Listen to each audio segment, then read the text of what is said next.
চাপে তো রাখছিল ইউনূস সাহেব 18 মাস, তারা গৃহবন্দী করে রাখছে, তার সুযোগ সুবিধা সব উইথড্র করেছে, তারা কোনো বিদেশ সফর এলাও করে নাই, তার কোনো প্রেসিং ছিল না, এগুলো জানেন তো, আপনারাও জানেন, আমরাও জানি। উনি সাক্ষাৎ এবং এখানে কোনো প্রোগ্রামে তাকে অ্যাটেন্ড করতে দেয় নাই। এর থেকে বড় মানবতা বিরোধী অপরাধ আর কি হতে পারে? 18 মাসের সরকার যেটা করেছে ওনার প্রতি। তো উনি যে ভাষণটা দিয়েছে, এখানে তো আমরা ভুল করি। প্রথমত আজকে যেমন স্পিকার হলো, উনি দল থেকে পদত্যাগ করেছে, ডেপুটি স্পিকার পদত্যাগ করেছে। কেউ যদি দল থেকেও মনোনয়ন পেয়ে রাষ্ট্রপতি হয়, সে সঙ্গে সঙ্গে বা তার আগে পদত্যাগ করে দল থেকে সে দল ছেড়ে দেয়।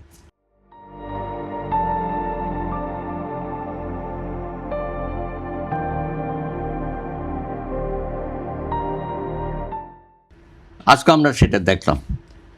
তো এই রাষ্ট্রপতি আওয়ামী লীগ যদি করে থাকে বা উপদেষ্টা মণ্ডলীতে থেকে থাকে বা আপনার জেলা কমিটির সদস্য থেকে থাকে, সেখান থেকে তো উনি পদত্যাগ করেই আসছে না। এবং রাষ্ট্রপতি হলো একটা নিরপেক্ষ রাষ্ট্রের প্রধান, তিনি সকল জনগণের এবং সকল দলের। তো উনি আওয়ামী লীগের সময়ও সকল দলের ছিল, 18 কোটি মানুষের। বিএনপির রাষ্ট্রপতি হয়ে তিনি ভাষণ দিয়েছেন, এই কথা না, ওনার তো আর বিএনপি থেকে পদত্যাগ করতে হয় নাই, উনি তো অটোমেটিক্যালি নিরপেক্ষ জায়গায় বসে আছে। সুতরাং উনি নিরপেক্ষ জায়গা থেকে কথা বলেছে, এটা আমাদের আকাঙ্ক্ষার কথাটা উনি বলেছেন, যেটা আমরা গত 17 বছর ধরে বলেছি। কি ভাই হাবিব, 17 বছর ধরেই তো আমরা ধারাবাহিকভাবে এই কথাগুলো বলে গেছি। আজকে এটা উনি তো কোনো নতুন কথা বলে নাই, আমাদের কথাগুলোর প্রতিধ্বনি তো হয়েছে ওনার বক্তব্যের মধ্য দিয়ে। আমি এটাকে সাধুবাদ জানাই, কারণ আপনাকে সাদাকে সাদা বলতে হবে, কালাকে কালো বলতে হবে। দেশকে দুর্নীতিতে চ্যাম্পিয়ন বানিয়েছিল আওয়ামী লীগ। হ্যাঁ, তো বানিয়েছিল, তো আমরা জানি তো ফার্স্ট চ্যাম্পিয়ন কে হয়েছিল, আওয়ামী লীগের সময় হয়েছিল। উনি কিন্তু ওনার ব্যক্তিগত সুরক্ষার জন্য আওয়ামী লীগের বিরুদ্ধে বলছেন। না, কখনো না।